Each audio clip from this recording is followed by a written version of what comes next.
Hola, muy buenas noches. Aquí estamos de nuevo, listos para ver esas cosas que los dueños de los medios de comunicación comerciales no quieren que sepamos.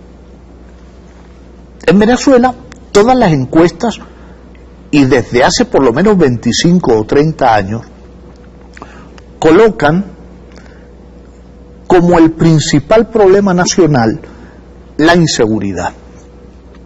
De hecho, esas mismas encuestas señalan que el 80%, al menos el 80% de los ciudadanos creen que su peor problema es la inseguridad.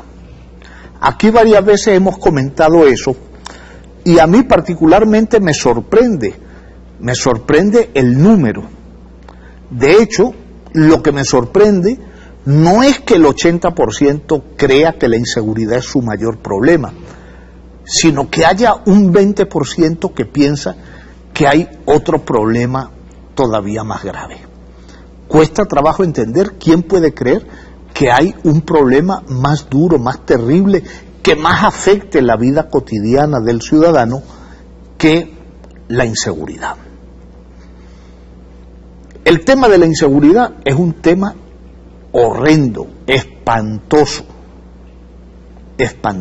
que ha deteriorado las condiciones de vida del ciudadano a un nivel que sería insoportable de no ser porque todos nos hemos venido acostumbrando a él por la gradualidad con que se produjo el incremento de la inseguridad.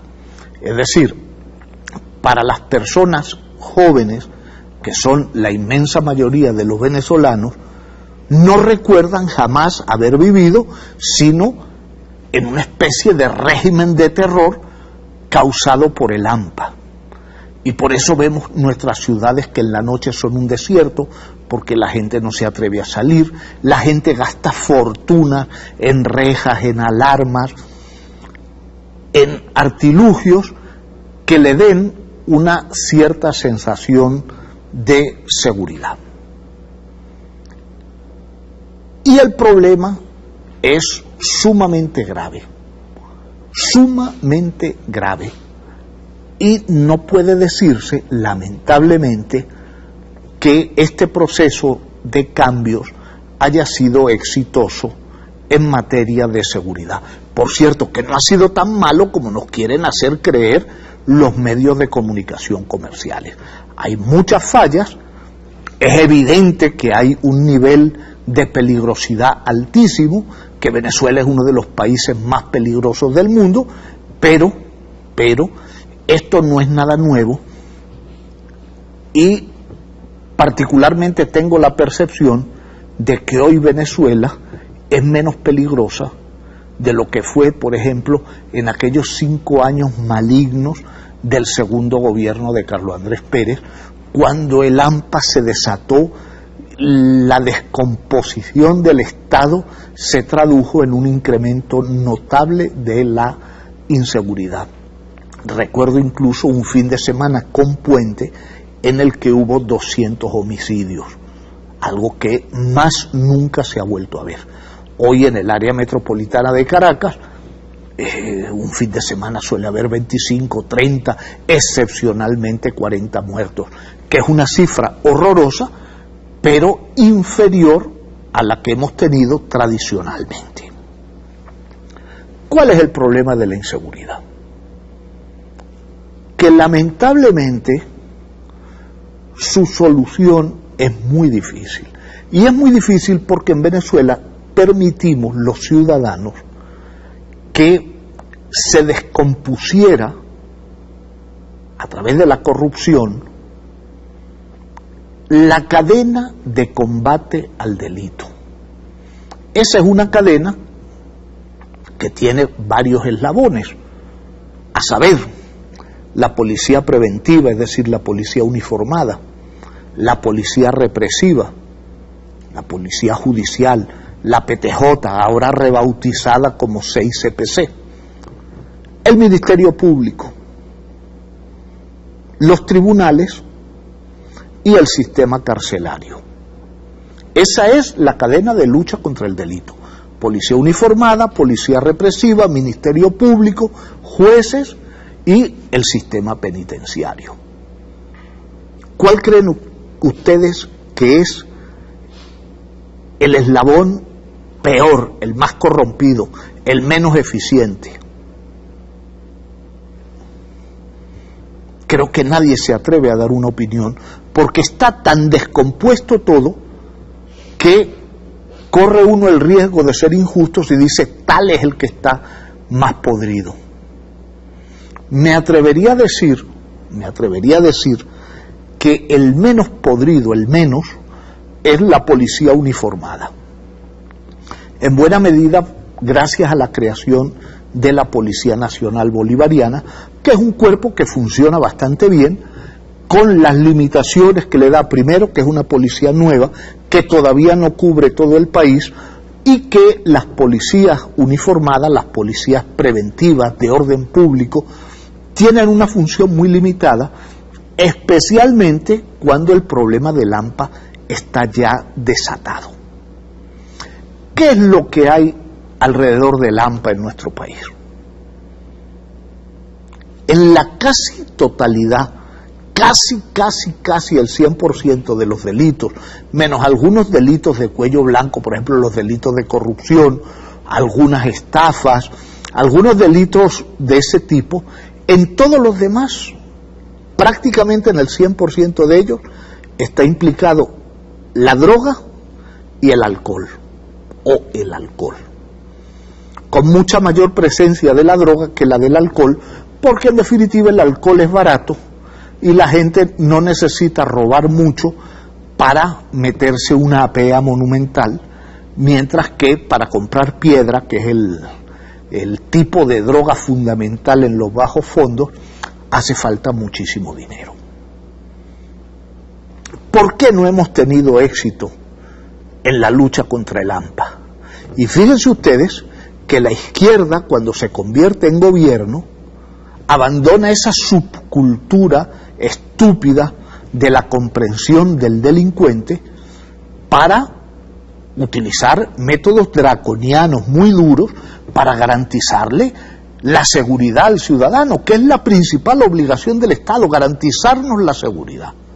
Todo lo demás viene después, pero la vida y la seguridad tienen que estar garantizadas. Los gobiernos de izquierda son draconianos con el AMPA, pero draconianos. En los países donde gobierna la izquierda incluso existe la pena de muerte. Caso de Cuba, donde existe la pena de muerte. Se aplica rarísima vez, tienen años que no la aplican, pero ahí está, por si se hace necesario. Y un cubano puede andar de día, de noche por la calle sin el menor temor a nada, como no sea que le caiga un rayo, una cosa de esa, pero del AMPA, el AMPA virtualmente no existe en ese país. Ustedes imagínense China, un país de 1.300 millones de habitantes, de ciudades gigantescas. Las ciudades grandes son el paraíso del AMPA, porque te pueden robar y más nunca ves a ese ladrón. Y sin embargo China, donde gobierna la izquierda además muy radical, allí no hay delito, prácticamente no existe. Y allí sí existe también la pena de muerte, que no solamente está plasmada en el Código Penal, sino que la aplican con regularidad. Y curiosamente, al que le aplican la pena de muerte, no reincide en el delito.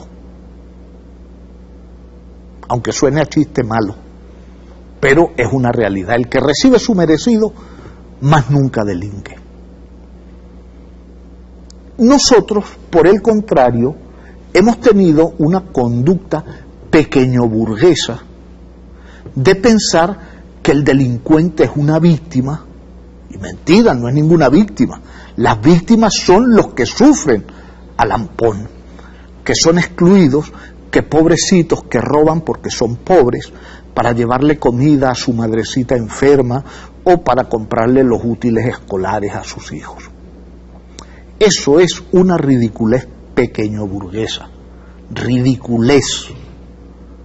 Primero, los delincuentes no son pobres, los delincuentes son ricos, los delincuentes ganan verdaderas fortunas, muchísimo dinero, pero muchísimo, muchísimo dinero.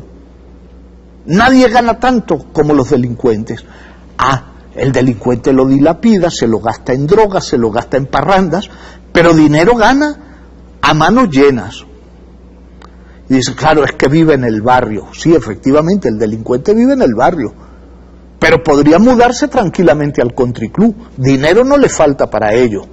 ¿Qué es lo que ocurre? Que en el barrio está mucho más seguro.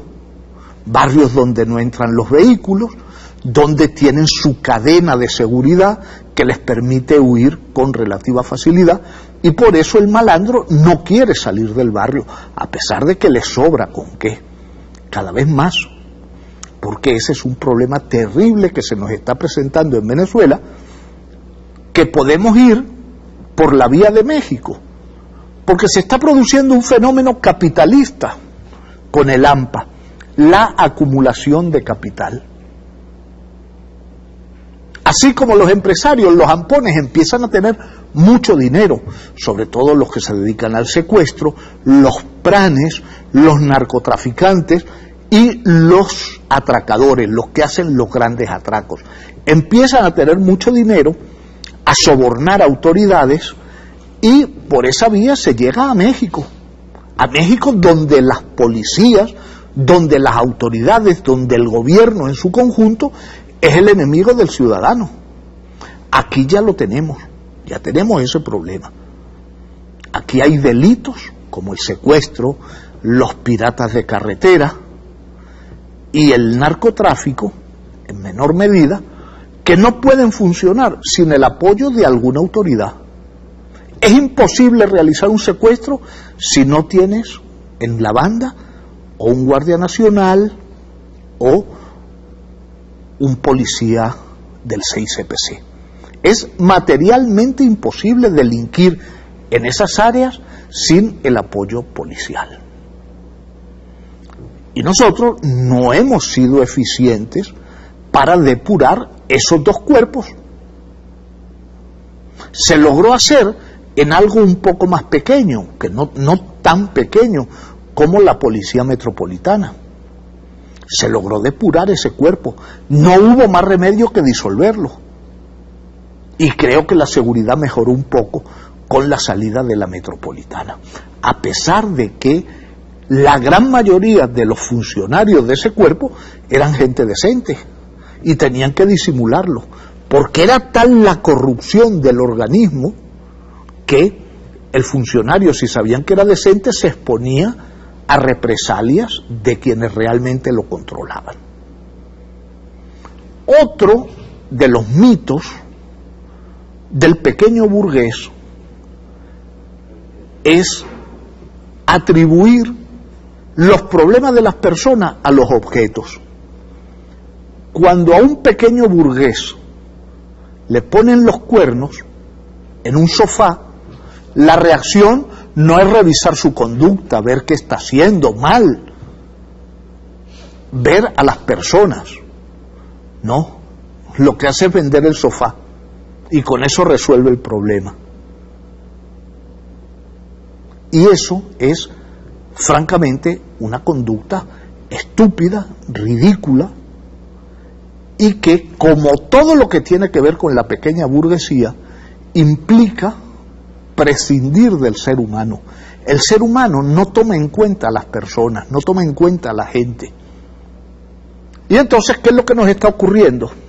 Aquí hay un grupo de cifrinos, casi todos criminólogos de la Universidad de los Andes, que, por una cosa llamemos ideológica o de prejuicio, le tienen la guerra a que los ciudadanos decentes se armen para garantizarse a sí mismos lo que el Estado debería garantizarle y no lo hace.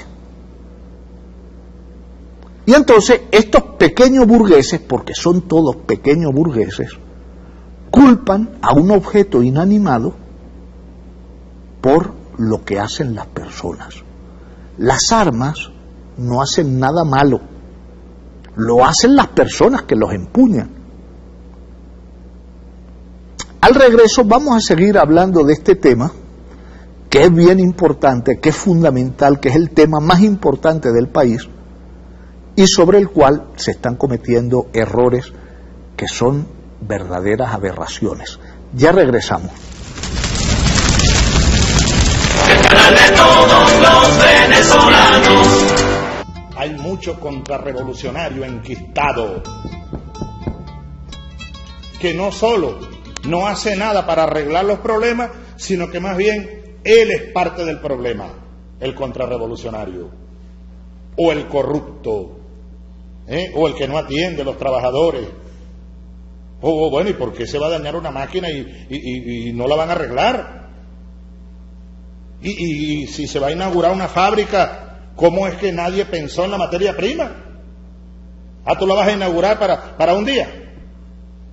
Ahora, aquí, Nicolás,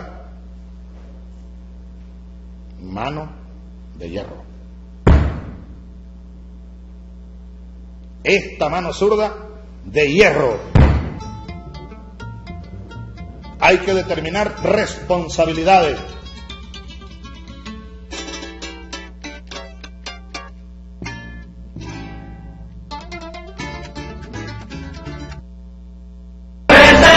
El canal de todos los venezolanos.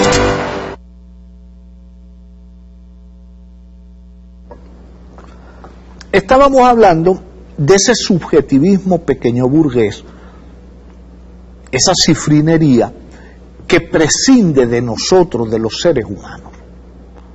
Y entonces hay un grupo de pendejos que metieron una ley ridícula que llamaron ley de desarme, que es una ley llena de incongruencias, llena de estupideces, llena de discriminaciones horrendas, de discriminaciones asquerosas que colocan a unos ciudadanos en situación de minusvalía, sin derecho a defenderse, pero a otros sí les dejan defenderse. Y eso es violatorio de la Constitución y violatorio de la justicia en el sentido revolucionario del término. Tiene que haber igualdad.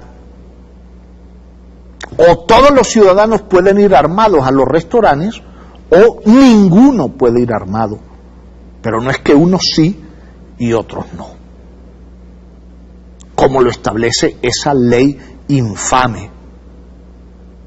O una resolución que entró en vigencia este fin de semana, que dice que durante los fines de semana vacacionales no se pueden portar armas. Este fue el primer fin de semana horrorosamente violento, fue un fin de semana muy duro.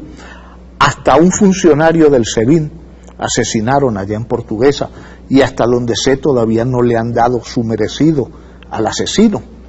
Pero eso demuestra que los asesinos siguen portando el arma.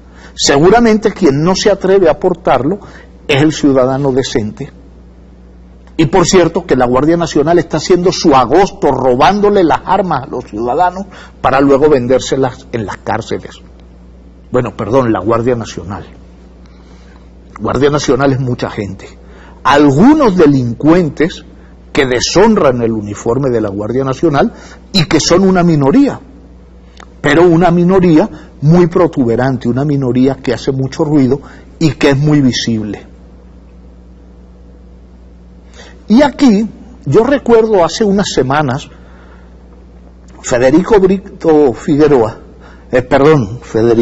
Luis Brito García publicó un artículo extraordinario por su lucidez que llamaba Los Matabotos, referido a los funcionarios que con su torpeza, su arbitrariedad o su corrupción matan los votos del chavismo, nos quitan los votos.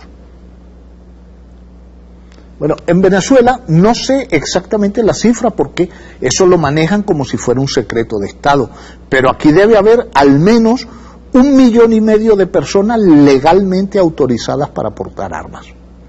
Todos ellos adultos, todos ellos electores. Y digo 1,5 millones porque hace 30 años, un poquito menos, en el año 85, ya era más de 500.000. Y hoy tenemos muchas más personas en el país, más del doble de la población. En consecuencia, este hostigamiento estúpido, cifrino, pequeño burgués, lo único que genera es molestias en las personas decentes, sin afectar para nada la inseguridad, sin disminuir la inseguridad, porque estos canallitas no rinden cuentas, son como Richard Mardo o como Juan Carlos Caldera, no rinden cuentas. Por ejemplo, hace casi 2 años entró en vigencia una resolución, bastante estúpida por cierto, que prohibía a las personas decentes portar armas en el transporte público. Casi 2 años han transcurrido de eso. ¿A usted le han informado de cuáles han sido los efectos de esa medida? ¿En cuánto se han reducido los delitos en esas unidades de transporte colectivo? Bueno, yo se lo puedo decir, no tengo la cifra exacta, pero se ha incrementado notablemente los atracos a las camionetas por puestos. Recuerdo que en un solo día, en la línea que va a la Universidad Santa María, ahí por Mariches, atracaron 5 unidades en un solo día. Y es la manguangua para el atracador, porque sabe que nadie va armado allá, que nadie le va a dar su merecido, nadie va a poder defenderse, porque con esas normas vulneran el honor de las personas. Y lo mismo hace 1 año que se aprobó la norma que impide que la gente pueda ir armada a los restaurantes. ¿A usted le han explicado cuál ha sido el resultado, el efecto de esa norma estúpida, promulgada por estúpidos, aplicada por estúpidos? ¿Le han dicho cuál ha sido el efecto? No, porque no lo han cuantificado, porque otra cosa que caracteriza al pequeño burgués es que no mide, no estudia, no analiza, no cuantifica. Y por supuesto, cuando no mides ni cuantificas, lo único que puedes hacer es fracasar y tomar medidas estúpidas, sustentadas solo en la ideología entre comillas, que en realidad son los prejuicios pequeño burgueses. Tienen que rendir cuentas, como Mardo tiene que rendir cuentas.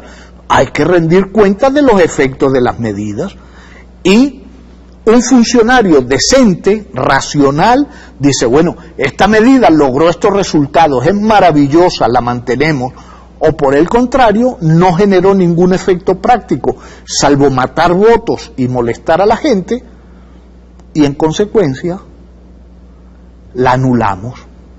Fíjense ustedes la resolución esa conjunta de los ministerios de Defensa e Interior, que suspende el porte y la tenencia de armas los fines de semana.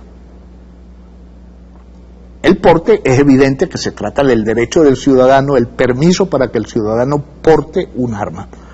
Pero la tenencia no autoriza el porte, sino una persona puede tener un arma en su casa, en su oficina, en su finca, y no sacarla de allí. No la puede portar, pero sí puede defender su hogar o su oficina o su negocio. Y entonces suspenden el permiso de tenencia. ¿Y qué hace esa persona con el arma? ¿Qué hace esa persona con el arma? Si está suspendido el permiso de tenencia, ¿qué hace con el arma que tiene legalmente en su casa? Otra de los prejuicios y de las estupideces en torno a las armas ronda alrededor de los calibres. Los cifrinos, los pequeños burgueses, están en la idea de que los grandes calibres son más peligrosos que los pequeños, porque el cifrino, el pequeño burgués, no estudia y no se da cuenta de que un calibre pequeño es exactamente igual de mortal y de mortífero que uno grande, a veces más peligroso, pero tiene mayor alcance. Una balita 22 es mortal, Es la bala que va más veloz, que tiene más capacidad de penetración, que tiene un alcance extraordinario, que puede matar a varias cuadras. Sin embargo, no sirve como arma de defensa, porque no tiene lo que se llama poder de parada, el poder de detener a un delincuente, de causar un impacto importante.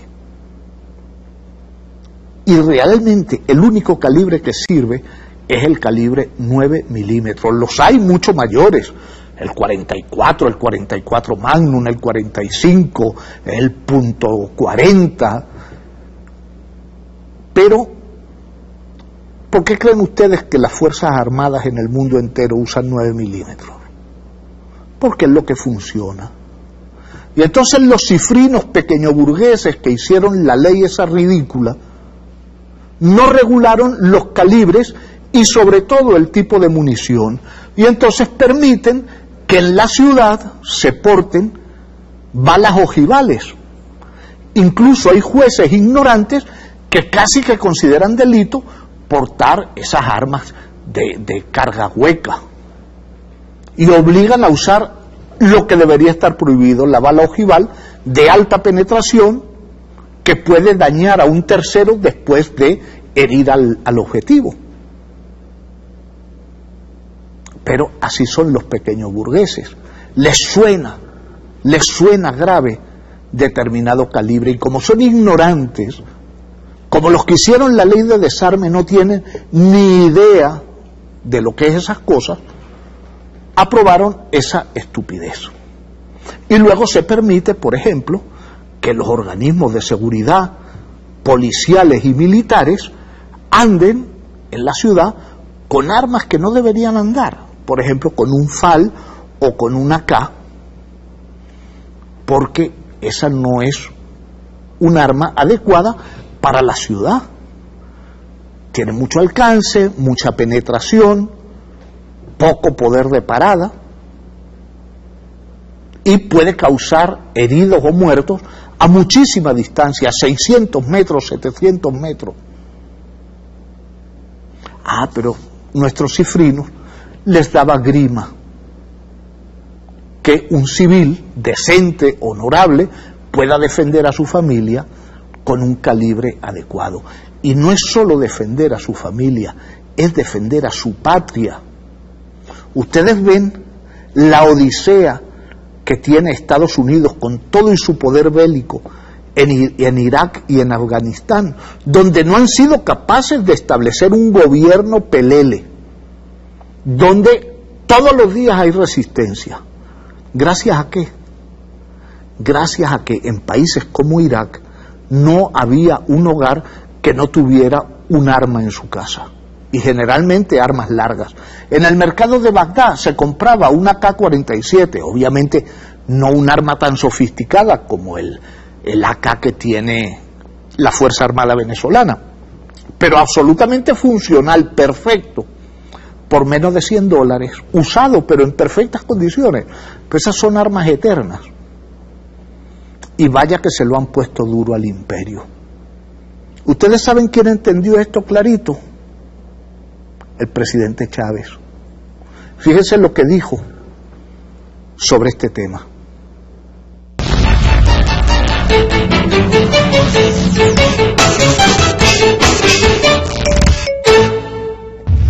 Si cada trabajador, si cada obrero hubiera tenido un fusil en sus manos, el golpe fascista chileno no se da.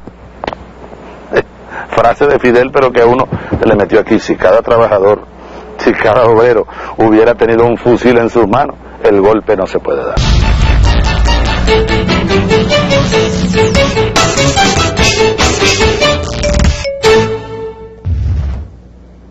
Chávez lo tenía clarito.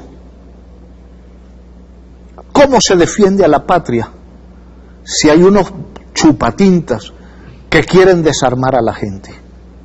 ¿Cómo Carrizo se defiende a Venezuela de una invasión gringa si quieren desarmar a los venezolanos de bien, a los venezolanos honorables?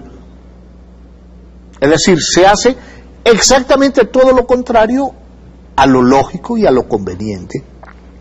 Yo por eso supongo que el Estado venezolano está convencido de que jamás va a haber una invasión de Estados Unidos contra Venezuela, porque si temieran, si creyeran que existe una posibilidad, aunque sea leve, de esa invasión, más bien estarían armando y entrenando a los ciudadanos para que estén en condiciones de repeler. Porque una persona decente no necesita ni siquiera un fusil, a veces es mejor un arma corta. El arma corta es insidiosa, se puede esconder. Y cuando ve a un soldado invasor que entra al barbero o que va a comer, esa persona honorable, decente, con esa arma fácil de esconder, le da su merecido al invasor. Pero ahora, ¿con qué le van a dar? ¿Con una navajita? Es que no quieren a Venezuela, o no son capaces de medir las consecuencias de las estupideces que aprueban. Vamos a una pausa, enseguida estaremos de regreso.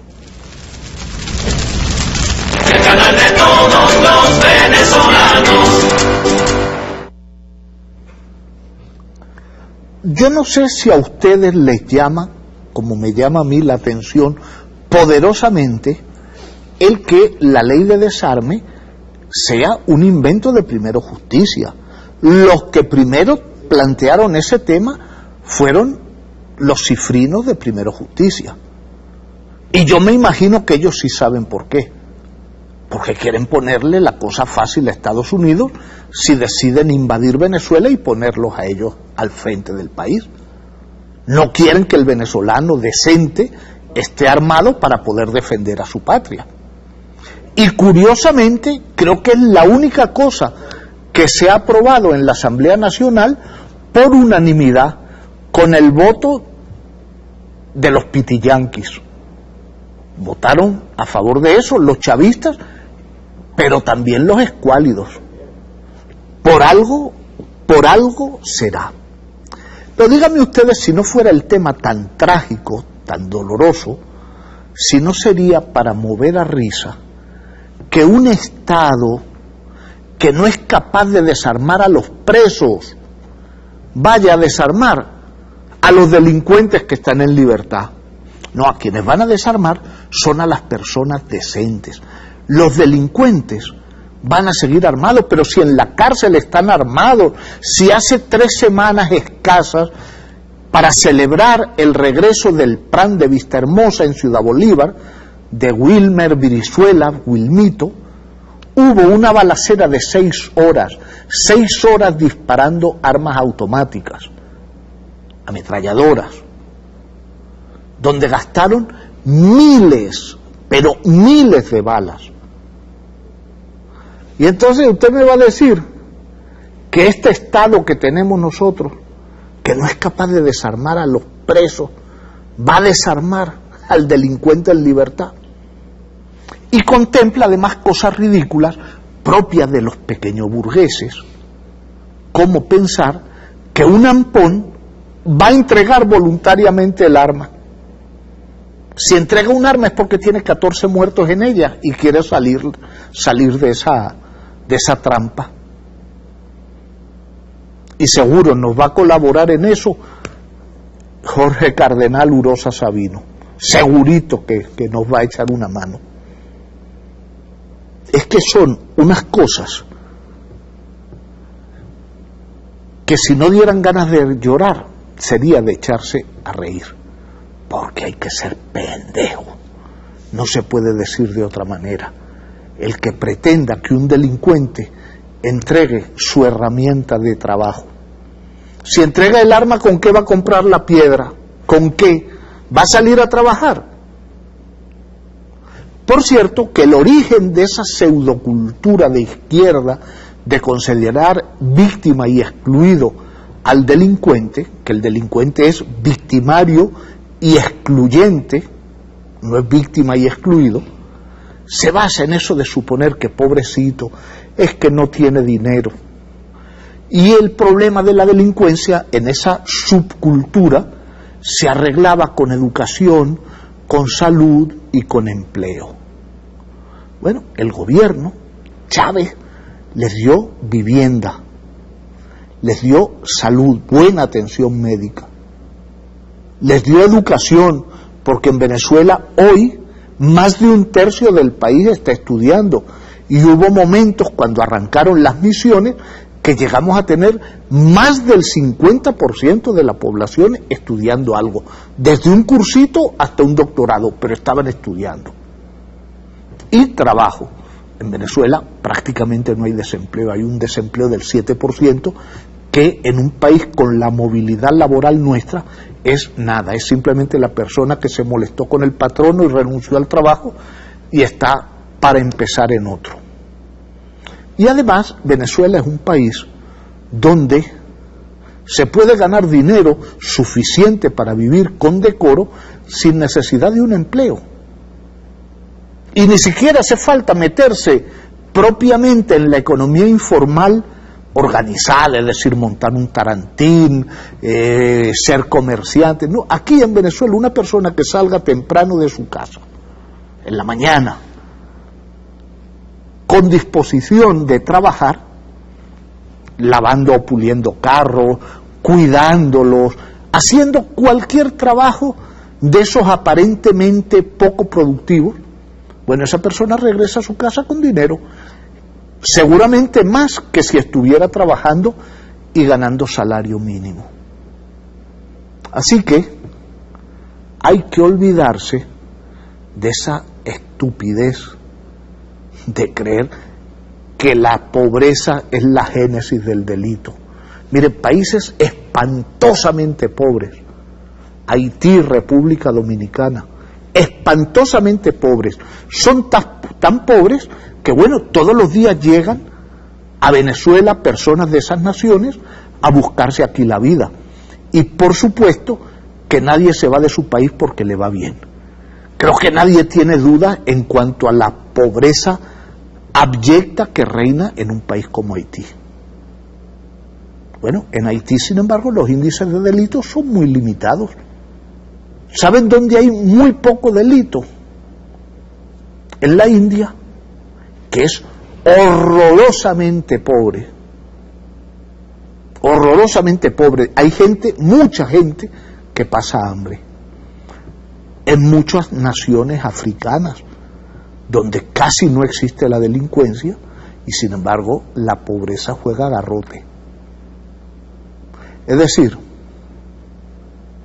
que también vemos sociedades opulentas, como Estados Unidos, donde hay un considerable nivel delictivo. Curiosamente, y para los cifrinos estos matabotos, para estos criminólogos expertos, prejuiciados, en Estados Unidos, los dos lugares más peligrosos que existen son la ciudad y el estado de Nueva York y California, donde no se puede portar armas, donde un ciudadano decente no puede tener un arma, y hay unas penas severísimas. La papaya para el ladrón. No es lo mismo ir a robar en Kansas, donde vas a robar en un restaurante y a lo mejor hay 10 mesas desde las cuales te encienden a tiros, que ir a Nueva York, donde sabes que nadie va a estar armado. En Venezuela tenemos también, y es una herencia, una gravosa herencia de la Cuarta República, una especie de fetichismo en torno a las leyes. Promulgas una ley y resuelves un problema. Ustedes se acuerdan cuando en la Cuarta República se hablaba del problema de la corrupción, que era una realidad, era un problema terrible. ¿Cuál fue la respuesta de los puntofijistas? Aprobaron una ley, y además con un nombre pomposo, Ley de Salvaguarda del Patrimonio Público. No podían llamarla Ley contra la Corrupción, como se llama la de ahora, que por lo menos el nombre no es nada pomposo, es bien directo. Bueno, pues ese fetichismo legal de los que venden el sofá porque en él la mujer les monta los cuernos, lleva a creer que van a resolver problemas aprobando leyes inicuas. Ustedes saben con cuánto se castiga el asesinato, el homicidio en Venezuela. 12 a 18 años. La pena máxima para un asesinato, salvo que haya circunstancias agravantes, es de 18 años. Bueno, en la ley ridícula que aprobaron, llamada de desarme, establece penas de hasta 25 años.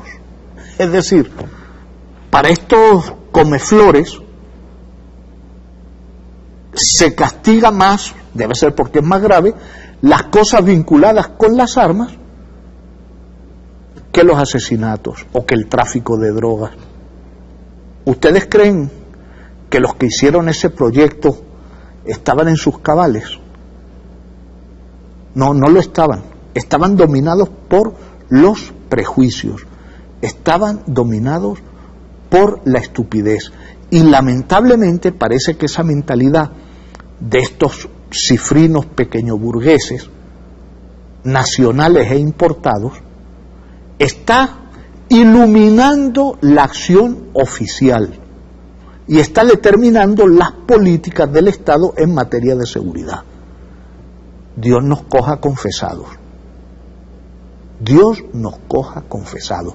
Ustedes imagínense una resolución improvisada, pirata, y digo improvisada y pirata porque se promulgó un martes para entrar en vigencia un viernes. Si fuera una cosa planificada, la hubieran aprobado un mes atrás y establecen una vacatio legis antes de que entrara en vigencia para que el ciudadano lo sepa. Pero fíjense ustedes, estos ineptos o desaprensivos o irresponsables que no sufren lo que sufre el ciudadano, que aprueban una ley, una norma de esa naturaleza. Ustedes imagínense un señor de Maracaibo o de Barquisimeto que se fue con su familia a pasar unas vacaciones en Margarita, por poner un lugar muy popular. Y se llevó su arma para defender a su familia, porque sabe esa persona que el Estado no le garantiza la seguridad y que si se accidenta en carretera es víctima de lampa seguro. Bueno, ¿y qué hace el fin de semana con su arma? Porque se enteró el martes, suponiendo que se haya enterado porque salió en Gaceta Oficial, y ya el viernes no la puede llevar. ¿Ustedes creen que eso es una actuación justa por parte de un gobierno revolucionario? Hacerle eso a los ciudadanos, hacerle semejante canallada a los ciudadanos. Por supuesto que no es una conducta respetable, eso no es una conducta revolucionaria, es una conducta pequeñoburguesa que creen que el problema son los objetos y no quien los utiliza, y que piensan que hay que hacer vivezas y tracalerías. A nosotros lamentablemente ya se nos terminó el tiempo, así que lo que nos queda es despedirnos de todos ustedes. Hasta mañana.